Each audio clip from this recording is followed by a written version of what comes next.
Seattle buyers in 2025 made some of the brutal mistakes like overpaying, skipping inspections, ending up house poor, and the regret is real. I'm not sure why many of them skipped inspections, but there were a few that did that too. Now, if you're buying in 2026 in the Seattle or the Eastside areas, you got a more balanced market and a second chance to do this right. Now, in this video, I'm going to walk you through 7 costly mistakes that 2025 buyers made so that you can sidestep all of them in 2026 if you're in the market for a home. Hey, Ravi Ramachandran with the Rams Group here.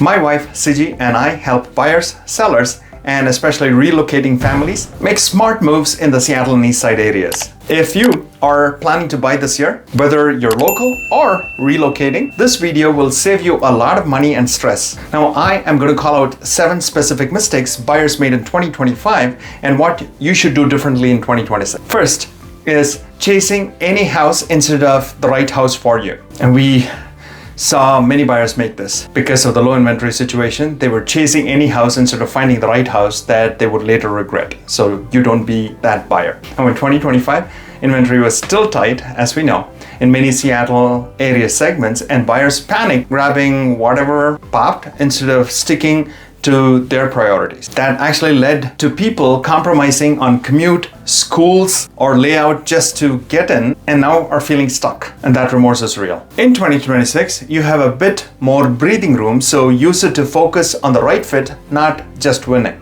Second is skipping or waiving inspections. Yeah, I'm not sure why buyers would do that in this market, but some of them did. And this happened in a few hotter pockets of 2025. Some buyers did waive inspection or treated them as more of a formality in order to view multiple offer situations, which were a few in a certain pockets of Seattle, which is making this relevant. Now, a lot of those people discovered expensive surprises like roofs, sewer lines, moisture issues after closing. Now in 2026, you still need to be competitive, don't get me wrong, but you do not skip the due diligence. You structure smart inspection timelines and negotiation strategies that are needed, and you have to do it for sure.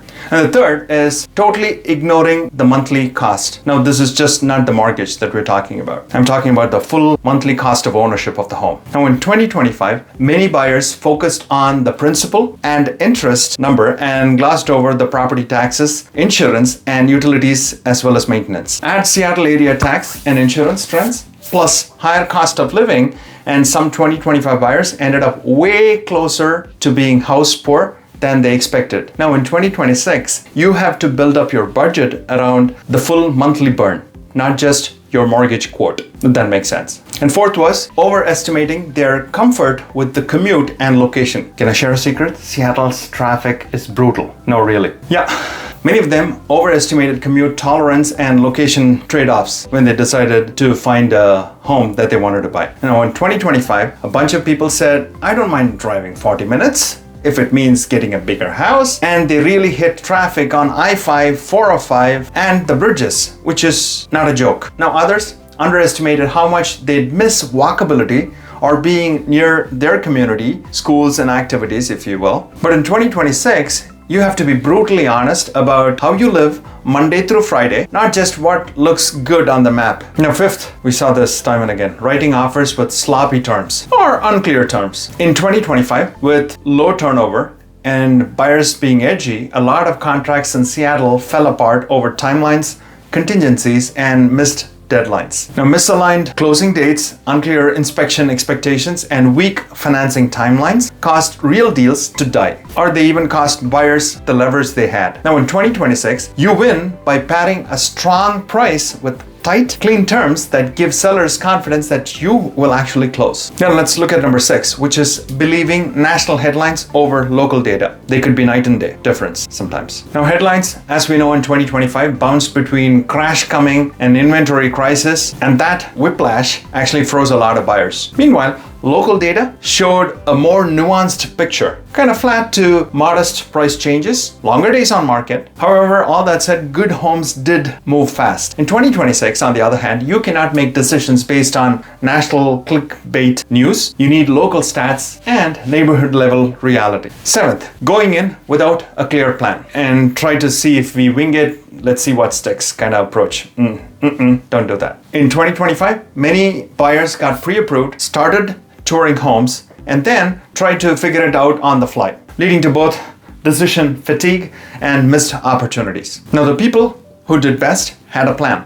Budget, price target, as well as neighborhoods that they wanted to hone in on. They were able to clearly delineate between the must-haves and the nice-to-haves, had an offer strategy for different scenarios. This set them to win. Now in 2026, it being a reset market, if you will, a clear pre-built plan is your superpower. So after looking at those 7 things, let's do a quick recap so that this sticks. So again, recalling those 7 big things, right? Number 1 is buyers in 2025 chased any house instead of the right house, and it ended up compromising on commute, schools, or layout even. Second is many people skipped inspections to win the home, and then they paid majorly for hidden issues later. So don't be that buyer. Number 3 is ignoring total monthly costs like taxes, insurance, utilities, and maintenance. This pushed some buyers into being house poor. You don't want to be that either. Then fourth is people overestimated their commute and location tolerance. And we talked about Seattle traffic being real and brutal, which had lifestyle impact even.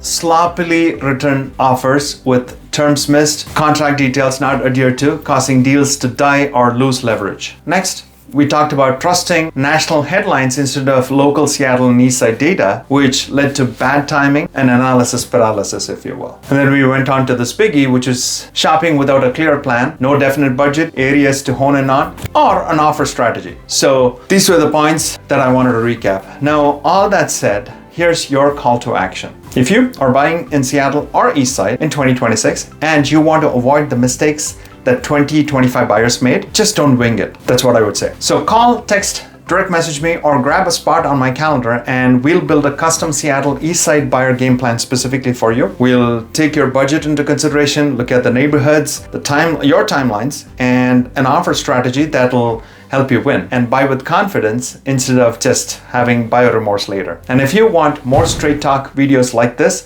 on Seattle housing market in 2026, including buyer strategies and relocation tips, make sure you subscribe to this channel so that you don't miss on the next one. I'll talk soon. Bye.